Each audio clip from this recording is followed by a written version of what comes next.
Hey guys. So we are all doing good, and Ammon is on the phone. He is. Wait just a minute for some people to come on here. It might be hard to hear. Let me see if I can grab my speaker. So things are okay. Hey Morgan, you want to sit right here? So Ammon's attorney is hanging out with us, and he's talking to Ammon. Hello, Ammon! So Ammon got to see his attorney last night, and Ammon continued protesting this morning though, and because of the treatment he's been receiving, he actually denied his attorney's visit today because of the searches that he has to endure when he sees his attorney, and they wouldn't let his attorney take pictures of his hands or his ankles. They wouldn't even let his attorney see the ankles. So Morgan went in to see him a little bit ago, and Ammon has continued his protest and said as long as he has to continue submitting to what they're making him go through, that he will not come out of his cell. So he's very encouraged that we're here, and he knows that he is not alone. So I don't know if he wants to say anything with everybody. Just a minute.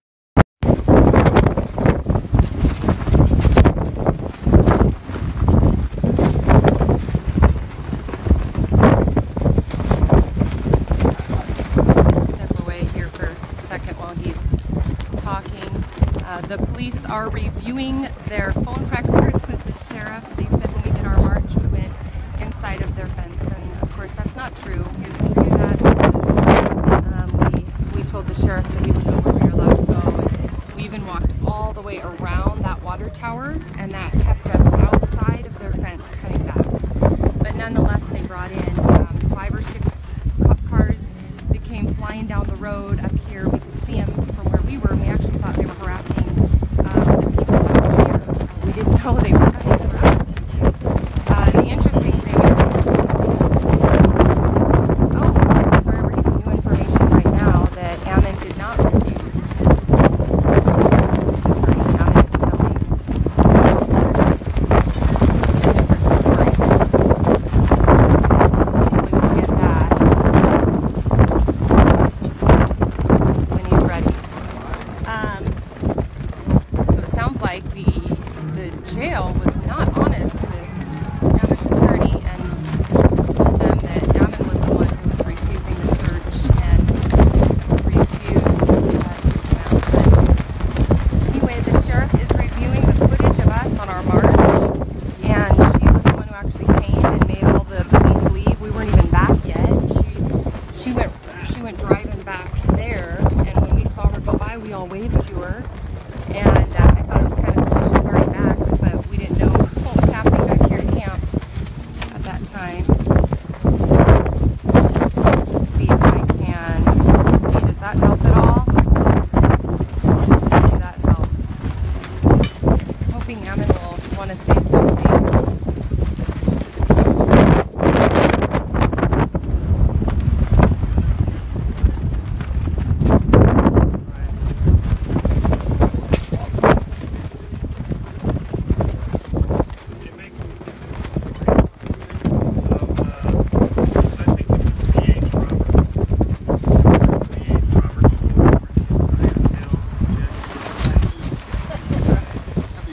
So get this.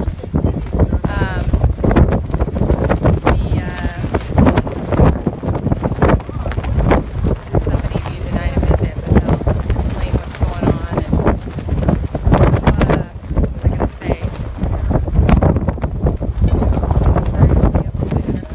Okay, let me put something on my phone here.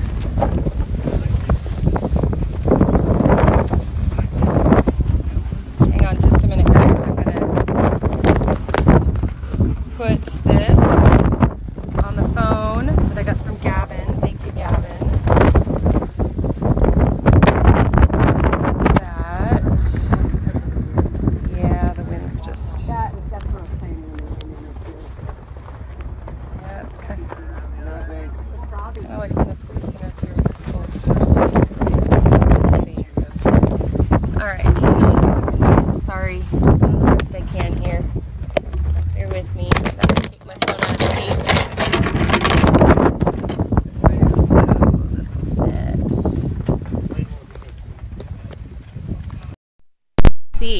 Let's see if that helps. Can you guys hear me without wind?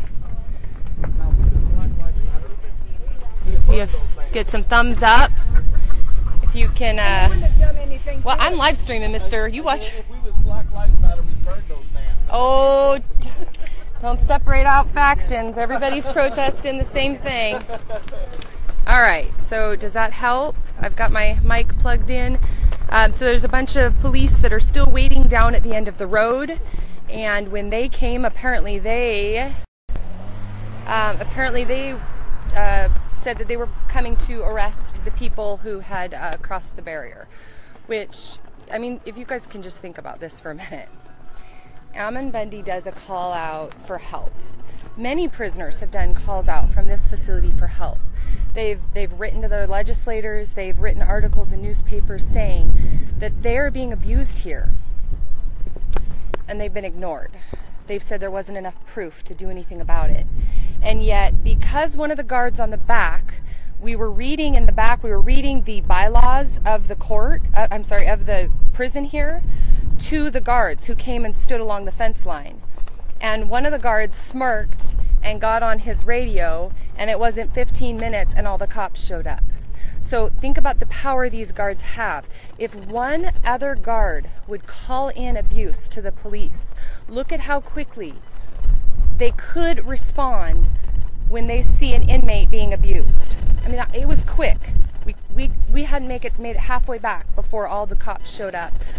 Sirens on, and they do this because somebody said that one of us went over the fence or stepped over the fence line during our march. One, it's a 2-foot fence, so it'd be really awkward. It's not like it's a 6-inch fence. It'd be really awkward to like step over the fence and try to walk. And two, what would be the purpose of us doing that when we gained permission to do what we did, and we fulfilled that. We did exactly what we said we would do. So they send all those cops out, all that money spent because of a possible trespass, right? A second-hand report of a trespass. And the officers come flying out. But we have a live stream video of a man saying, they locked me with handcuffs on in a 3-foot by 3-foot stall for 13 hours without any food or water, and they beat me up. I mean, physically assaulted me is what he said. He said in his live stream, they beat me to the ground. They beat me to the ground.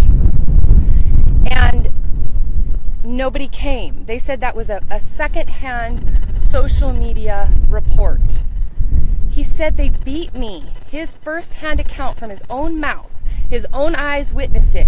He said they beat me to the ground, and nobody has come, and the footage has not been yet reviewed. But accuse one of us of stepping foot on the king's property, and you get a big show of police that show up threatening to arrest. Anybody who says that we are not under a tyrannical government has their head way too far in the wrong direction. So Ammon's still talking with his attorney. I was hoping maybe he would want to say something, but it sounds like there's some discrepancies between what the jail reported and what actually happened as to why they wouldn't let Morgan see Ammon again today. But keep in mind what I said earlier, that when he saw his client yesterday, he was, he was handcuffed, hands behind his back, and he had shackles on his ankles to meet with his attorney. So he submitted to their searches for that, and he still could not even get the shackles off of his feet. So that means he couldn't write anything down with his attorney, or take notes, or write down phone numbers. He tried to shake his hand when he walked in and had to turn his back to him to try to shake his hand. Really? In America, an unconvicted man has a meeting with his attorney, which they all have all the time without handcuffs on, and they don't think it's abusive to leave handcuffs. I mean, not even to cuff him up in front but to have hands behind your back for 2.5 hours while you're sitting in a chair trying to meet with your attorney. That's not a big deal though to the prison. But if I stepped, or any of these other people with me stepped on their property when they've warned us and said we're not welcome over there, they're ready to arrest. Can anybody rationalize that or make sense of that? What's up? What's up? What's up? What's up? You guys are being... I'm gonna live stream you being goofballs. It's just me. Dude, I was childing. I was doing a kid thing. Mom. Mom. I'm like Mom. really breaking her down. She's like becoming, you know. These girls drove in last night, 14-hour drive, all through the night, arrived this morning, said they were going to go in and go to bed, which they did not. Did you sleep at all? No, Mommy, I haven't slept. Oh, honey, I'm so sorry. Well, maybe you'll get arrested and you can go sleep in the prison. Oh, good girl, like a good girl. Like a good girl. Just let them handcuff you. Yes. Just be... We're Thelma Louise. This is who this jail's afraid of right now, you guys. Come on. You should fear me because I will eat your cheese sticks. She loves cheese sticks. She'll eat them all. So, anyway, I don't know where I was, but this whole thing is such a joke. And if anything, I hope you guys are getting the message out there and people are seeing the extreme lengths that they are going to make sure that we are afraid to live within not only our God-given rights, but actually rights that they say we even have. I mean, we have a lot of God-given rights that they say we don't have the right to do, right? Like you don't have the right to carry a gun concealed without a permit. They actually say we still have a First Amendment right. They actually say we can march on private property. But it's not about us doing anything truly wrong. It's about us doing something and them perceiving it as wrong and setting us up and lying so they can get us put in jail and be a part of the system now when we never actually broke any law. I mean, not even a man-made law did we break. We actually had permission to do what we did. We had family members with us.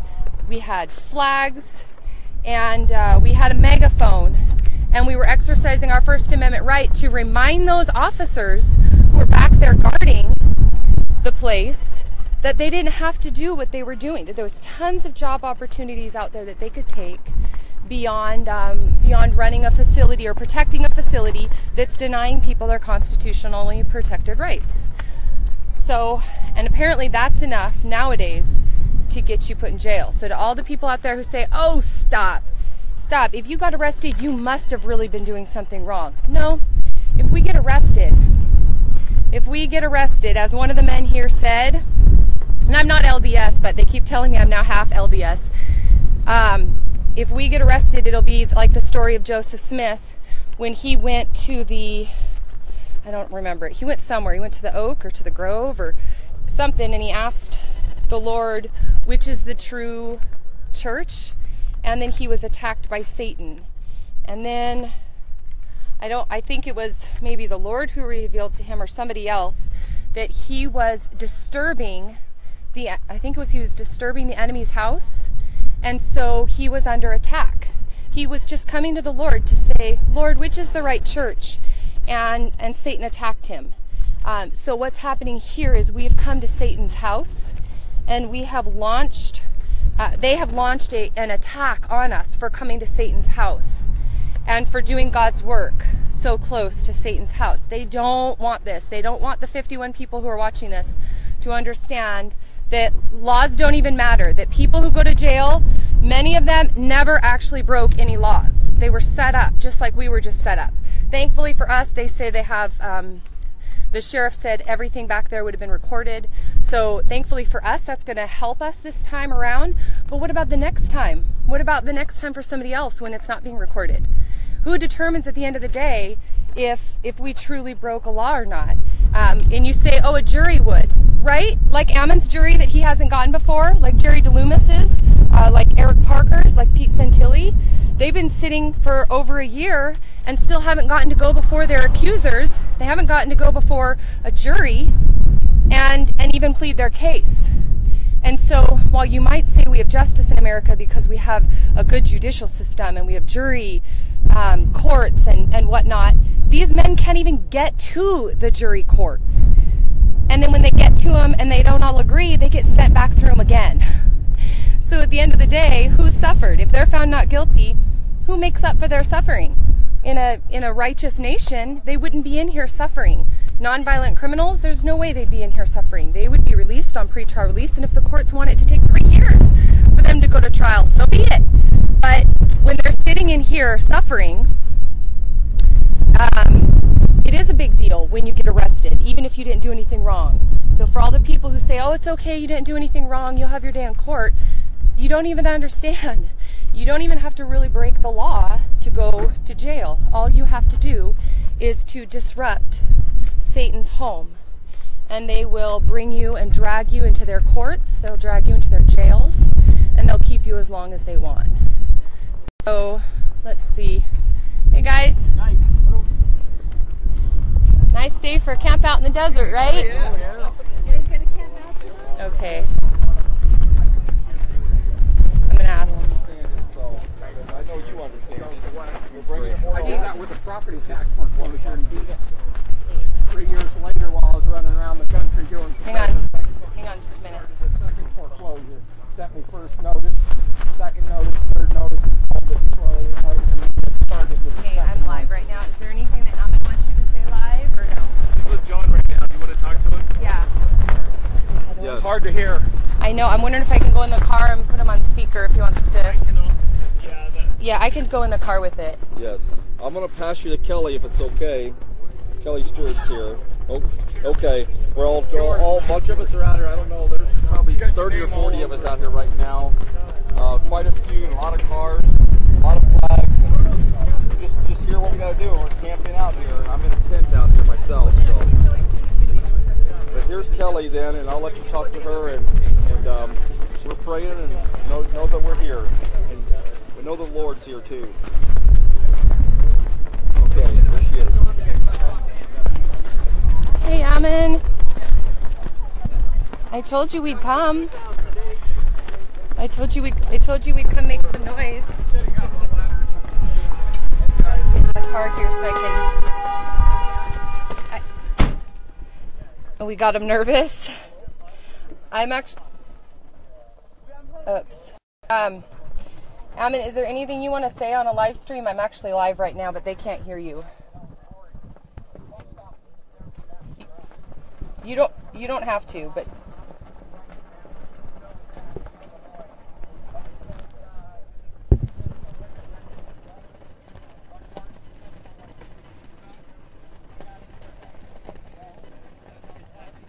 wait, do you want to be saying this live? Do you want to be saying this live, or are you just saying this to me? Oh, okay. Okay, hang on real quick. All I have to do is hit speaker and you'll be on. Hang on. Your other attorney is calling, so, okay, are you still there? Okay, hang on. Speaker. Okay, go ahead, Ammon. You have 1 minute remaining. Oh, you have 1 minute left. Maybe I should call back. Okay, call back. You want me to call you? So is it better if I call you? No, because I'm live streaming, so call back on Morgan's phone. Okay, tell him I'll call right back. Okay, bye. Thank you. All right, so he's gonna call right back. Whew! It's kind of hot out here in the desert. He definitely sounds a little bit better than he did last time he called. I'm gonna try to turn on some air conditioning because holy smokes, it gets hot out here in the desert. Okay. Hello?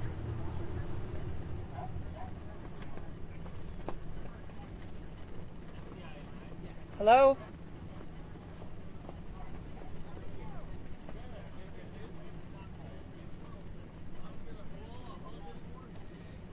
It says it accepted, and then I think I hung it up. He'll have to call right back. I'm using somebody else's phone now. So, bear with us for just a minute, guys. Sorry. There's always a technical issue when anybody from the jail calls. It's always a last minute thing. It's not usually planned. And so as a result, okay, let's see. Hello? Operator with a prepaid collect call from Ammon Bundy. To accept this prepaid collect call, press 1. You have $7.73. Thank you for using Amtel. Okay, sorry about that. I think I hung up on you the first time. It's all right. Okay, go ahead. System, you know. So you are live right now. Well, you know, Kelly asked if I had anything I wanted to say, and I just continue to keep feeling that there's a few things that might need to be said that I hope, you know, people would consider. And I've felt very strongly about looking at this beautiful world that our Heavenly Father has created for us, this earth that we live on, and how beautiful and wonderful it is, and how perfect it is in its orbit, in its rotation around the sun, and how the universe itself is in perfect order and rotation, and how it's so perfect, you know, these large masses, these earths, these universes, these planets, they're so perfect in order that we can predict 1,000 years when there's going to be. This was put in order for us, and our Heavenly Father put us here on earth. And I know that He is not happy with some of His children putting other children in these prisons and taking their freedom away. And I know that there'll be accountability there.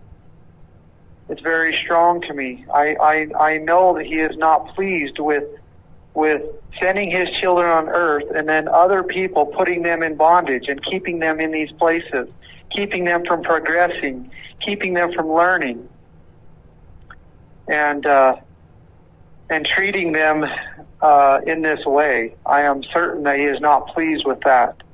And I've felt this over and over again. Something else that I have felt that our nation must be very aware of, and we must do all we can to correct, and that is the shedding of innocent blood of our unborn or even newborn babies.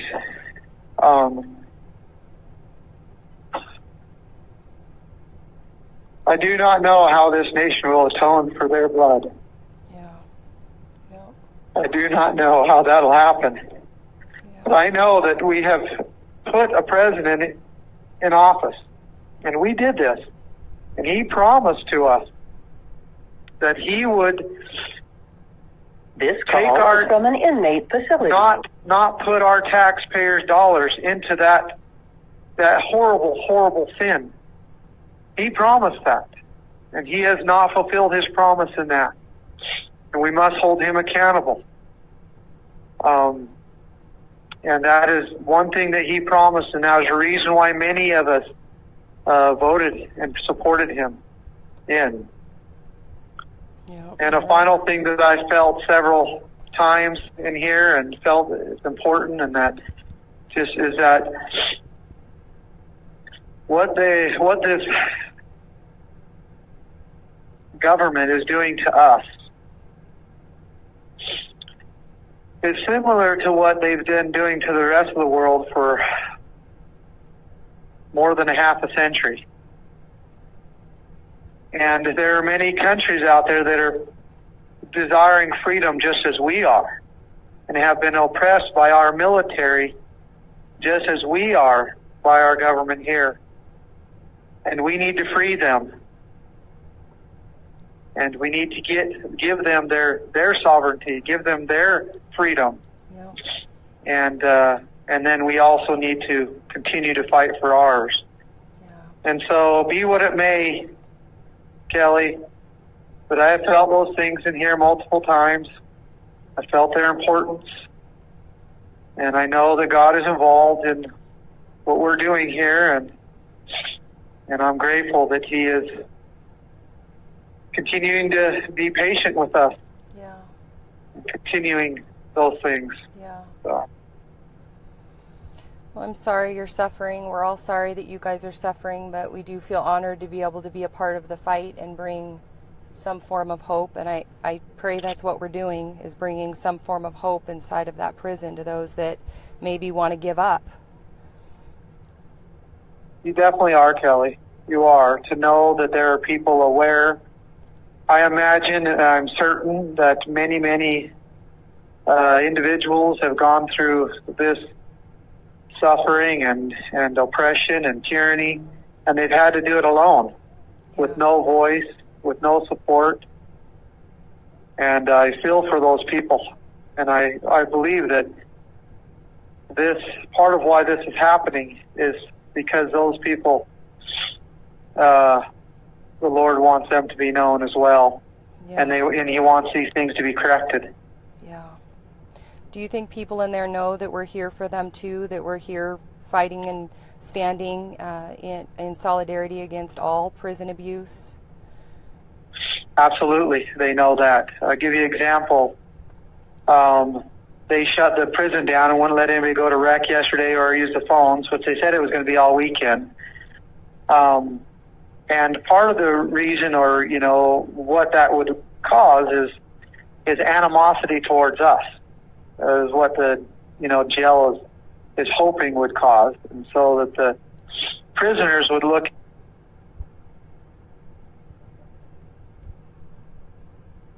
Ammon? Are you serious? Wait, hang on, Ammon. Ammon? Yes, can you hear me? Yeah, the phone just totally shut off, so it ended with that they want it to cause animosity towards you guys. Yeah, so I mean that they lock us down, and then the prisoners in here will look at us as the reason for their even more strict confinement, to not being able to use the phones and go to rec and all that. But everybody that I've associated with, and which has been very little here in the whole, but there have been one prisoner I spoke with, and I'm certain that many others have said that they understand what's going on here, and they support us because we are a voice for them. And they see, and they've been abused by this system long enough, and they know that, they know what the game is. They understand it better than us. Yeah. And it's interesting because these people in here, they admit that they've done wrong. They know that they've done wrong, but the problem is they have no hope of ever getting out from under the thumb. Yeah. And also, they steal $1 and they feel bad for it and they regret it, but they're treated like bank robbers. Yeah. For the rest of their lives. And so they understand and they know, and I am very confident in the fact that there'll be nothing but support, and that's what I've seen. This call is from an inmate facility. Okay. We've seen in here. So. Okay. Well, we definitely don't want you guys to be abused more because we're out here, and so, that's why I asked the question of, is it encouraging people that we're out here? We're doing our part to be respectful, and we're working with the sheriff, and she's been good to us today. She actually came. They said that we crossed the fence line when we did not, and we were live streaming, and they say they have video, and they called the police, Ammon, and they had, 4 to 6 cops that came in with their lights on, and they made everybody go in from rec, and we had not done what they said that we did. But how quickly they came at a simple idea that maybe somebody put their foot over the line. It was insane how quick they came, and they went in to review the tape, over an hour ago, and they still haven't come back to tell us. The sheriff made them all leave. She said, I will review the tape, you guys leave, and the police wanted to arrest us, and she told them, no, if somebody crossed that line, I'll tell them and give them a trespass warning.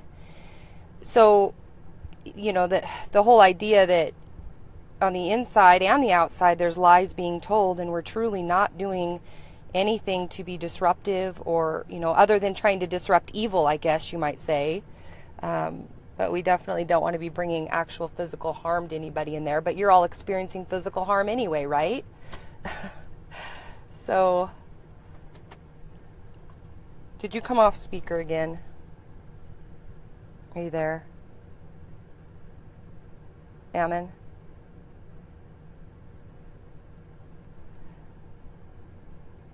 Why does the phone keep going off? Are you there, Ammon? Yeah, I can hear you now. Okay, the phone keeps going out. But yeah, it's interesting. I can hear Morgan, but I can't hear anything else. So. Oh, you know what? His Bluetooth is kicking on. That's what's happening. What it is. He has his headset on. Yeah. He's outside of the car, and I'm in the car. I don't want to try to turn it. I don't want to try to turn it off and have it cut you off. But no, at any rate, that's what's happening then. They said that they said that we crossed their line on the property border, and we did not, and so that's why they shut everything back down again. So please let the people know if they're upset that we didn't do. No. I think, like I said, Kelly, these people have been abused for, many of them, their whole life. You know, they admit that they've done wrong. They you know, they're not proud of it. They admit that but they also have seen the abuse, you know, and so I'm not fearful at all of them, you know, retaliating against us at all. In fact, it just causes more support for us. Good. That's our hope. Do you want to say anything about why Morgan wasn't allowed to see you today? Yeah, absolutely. This call is from an inmate facility. So now something new happened. Morgan came in to visit with, you know, to visit with me, and they came over to my the door in the hole here, and they opened the little latch, and they asked me if I wanted to visit with my attorney, and I said, yeah, of course I do. And they said, well, we're going to require you to strip search before you leave your cell, and then we're going to require you to strip search when you come back. And so I said, well, you can, you know, I've never denied a strip search. I said, you can go ahead and strip search me if you want. I've never stopped you. The only thing I haven't done is I'm not willing to do it myself. I'm not willing to help you in your abuse, your oppression, your tyranny. And so, well, he said, well, but if you're not going to do it yourself, if you're not going to submit and do it yourself, then we're not going to let you visit your attorney. And I said, well, look, I'm not stopping you. And I said, so then I made it clear, and they had a video camera there, because everything they do with me, they do it with a video camera. And I said, so you're denying me my right to counsel because I will not take off my clothes. And they basically said, well, you can go to your attorney visit, you just have to take off your clothes. And they kind of went back, and then I just said, well, then I ended the conversation. I didn't talk to him after that. And that's what they've been doing. They've been, denying me my right to counsel because I'm not willing to submit to them. Right. But I've never stopped them from doing it themselves. If they want to use their force to take my clothes off, I'm never going to, retaliate or resist or try to use any type of force against them. But I am not going to participate in their tyranny. Yeah. And I'm not going to, and I don't feel like any of us should pretend that what's happening here is okay. Yeah. If we just go along with what they're doing, then what we're doing is we are legitimizing their actions. Yeah. And I feel strongly that I am not supposed to legitimize this type of behavior towards our neighbor, towards our fellow man. Yeah. And I won't condone it.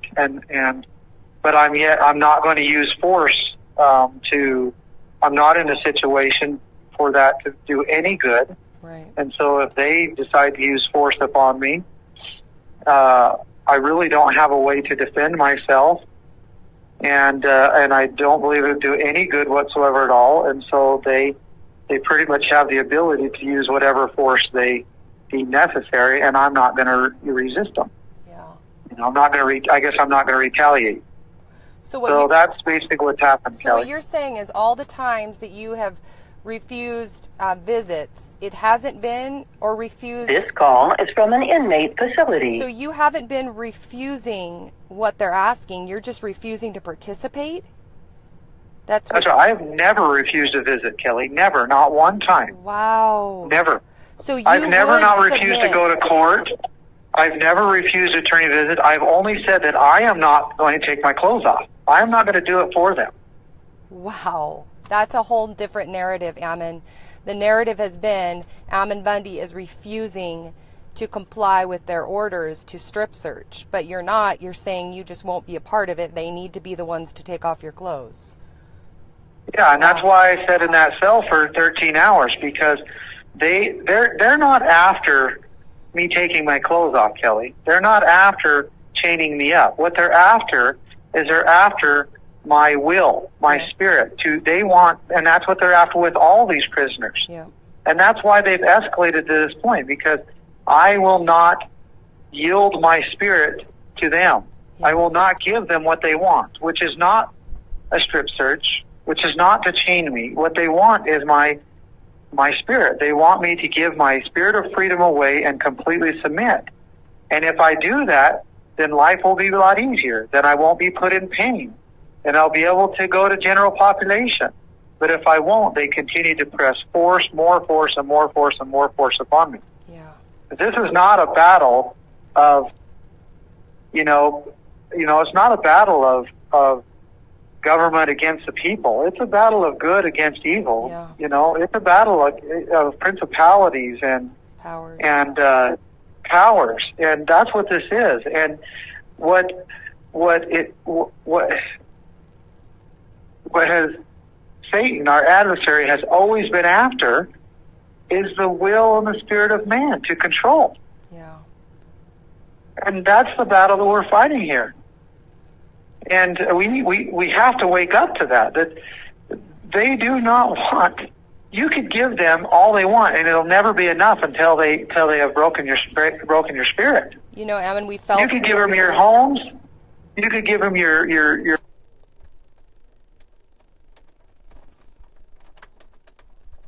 Oh, hang on, Ammon. Are you back? Let me turn on my... Hang on just a second, Ammon. It switched over to Bluetooth again.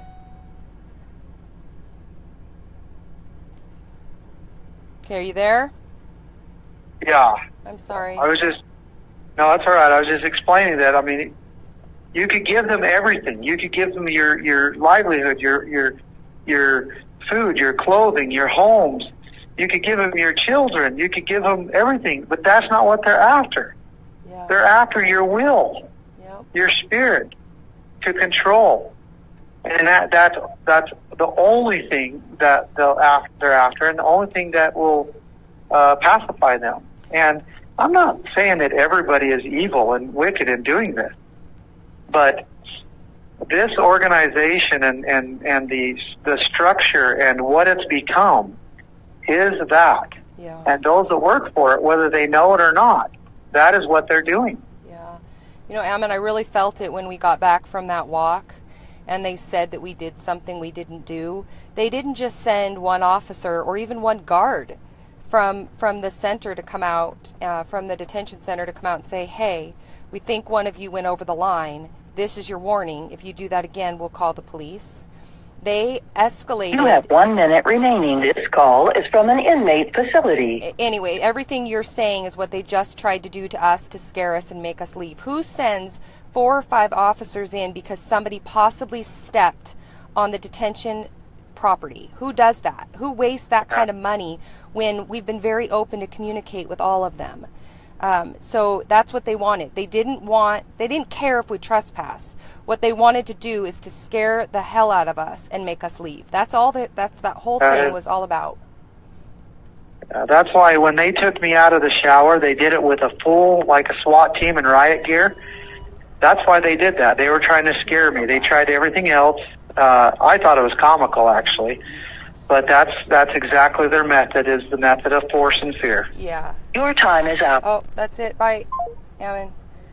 Okay, hang on. I'm live. So let me shut this off. Yeah, but hang on. This is still on, so let me get this. Okay, guys, that's all. God bless you, and come out and stand with us. It's a fun party out here.